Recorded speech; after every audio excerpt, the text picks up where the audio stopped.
Assalamualaikum warahmatullahi wabarakatuh. Nih, kepada murid-murid Pak Ustadz nih ya, ini sudah jam 8 lebih 25 menit. Jangan lupa kalian ya, semuanya kepada pasien-pasien Pak Ustadz yang dimanapun berada, kalau pengen cepat sembuh penyakitnya, pengen berkah rezekinya, nih ini waktunya duha, sholat duha ya. Sholat duha itu sebanyak 12 rakaat. Kalau nggak mampu 2 rakaat saja, asal kita ikhlas, kita menghadap kepada Allah, minta ridhonya Allah. Mudah-mudahan penyakitnya sampean ibu-ibu, bapak-bapak diangkat oleh Allah. Dan semoga Allah juga memberikan rezeki kepada kita semuanya. Diberikan anak yang soleh, diberikan rezeki yang halal dan yang toibah. Halal rezeki yang toibah dan halal toibah itu rezeki yang dapat kita hasil keringat kita. Lalu kita dimakan. Nah, kalau sudah dimakan, ingat, itu belum tentu halalan thayyiban berkah, ridhonya Allah. Tapi harus beribadah lagi kepada Allah. Pakai tenaga kita kepada Allah, pakai energi kita beribadah lagi kepada Allah. Itu yang dinamakan rezeki yang halalan, yang thayyibah. Nih tuh Pak Ustadz tuh, habis sholat duha 12 rakaat nih. Pak Ustadz nih bukannya sombong ya, bukannya sombong nih, tapi ini untuk menjadikan menopasi untuk kalian supaya kalian itu ngikutin apa yang Pak Ustadz ajarkan. Kalau yang bagusnya, kalau yang jeleknya jangan. Tuh Pak Ustadz juga habis sholat duha dimakan sama istri nih, disediakan. Oh, nasi ketan sepiring. Hmm. Nah ini, ini air jahe dengan gula merah. Nah ini orang-orang yang suka ada ngopi nih, kalau pengen sehat nih ganti kopinya, jangan minum kopi mulu. Boleh minum kopi tapi jangan kebanyakan. Lebih baik yang sehat tuh jahe sama air, sama air sama gula merah, gula aren nih bagus nih, jangan gula putih. Kalau gula putih malah tidak baik untuk kesehatan kita nih.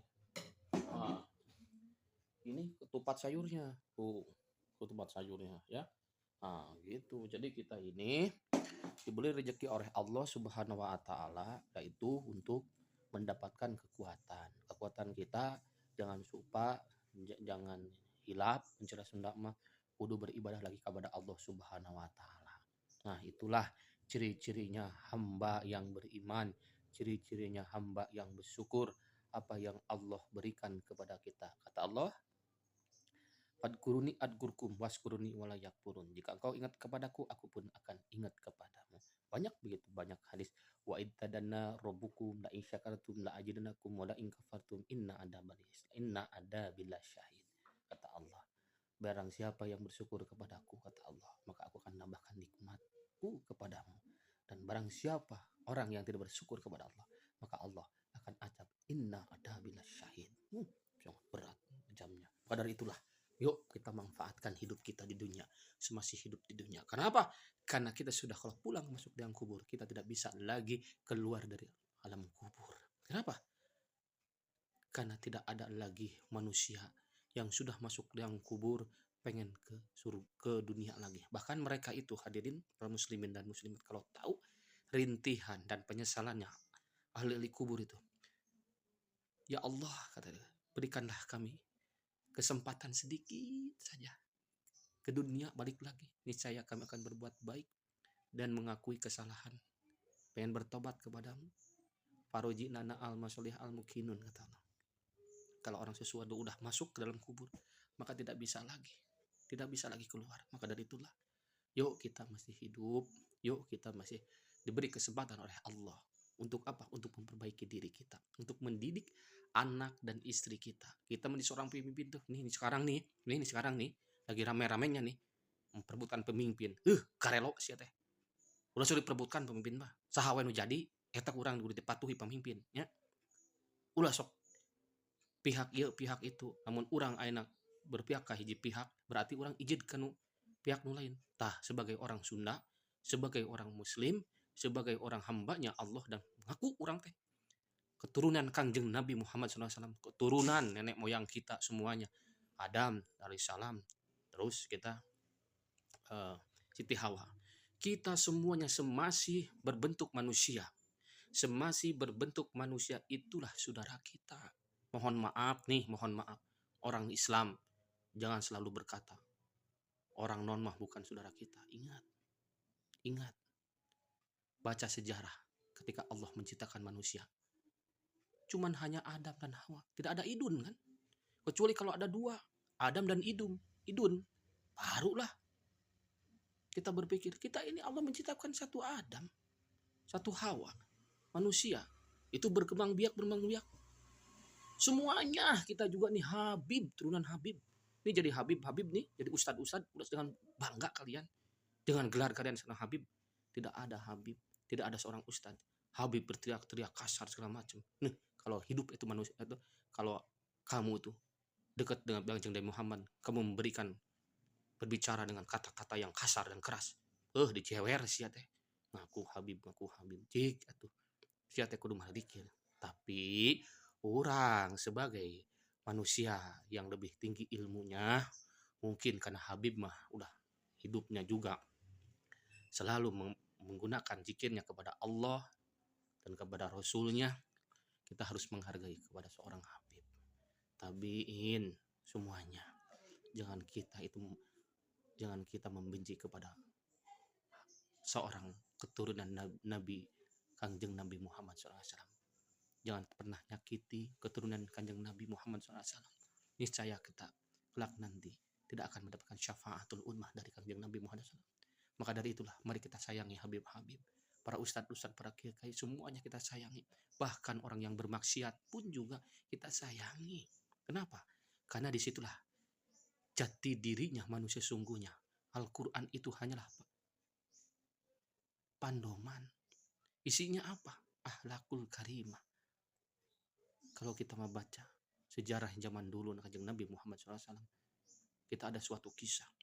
Ada seorang nenek buta di pasar.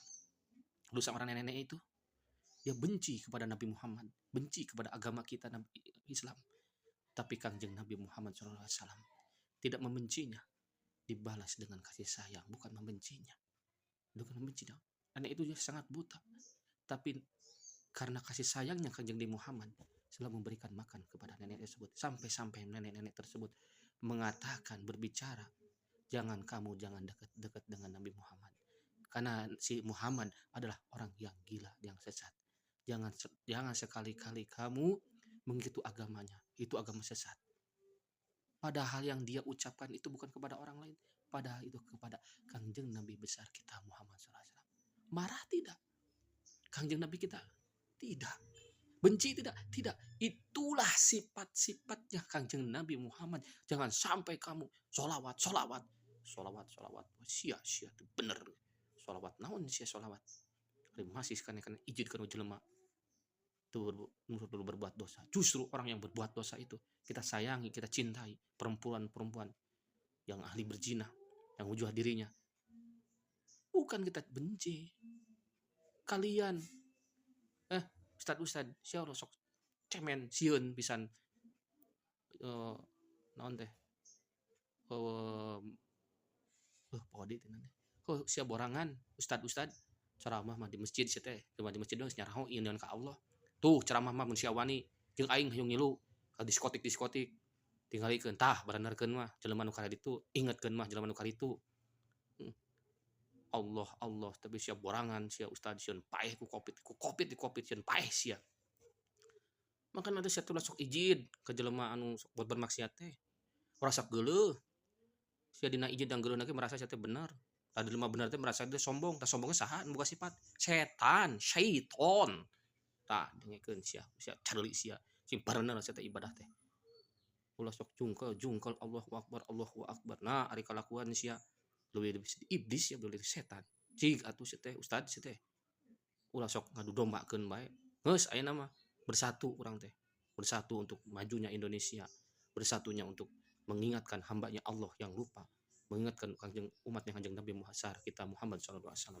Maka dari itu, yuk para ustad-ustad, saya mengajak kepada ustad-ustad, mari kita dengan sungguh-sungguh untuk membantu agamanya Allah, untuk membantu agamanya Kanjeng Nabi Muhammad SAW, menyiarkannya ibadah, memberikan kabar gembira kepada orang-orang yang belum mendapatkan gembira. ngasih tahu orang yang belum tahu, mengingatkan orang yang kena lupa. Itu tujuan kita untuk menyebut apa?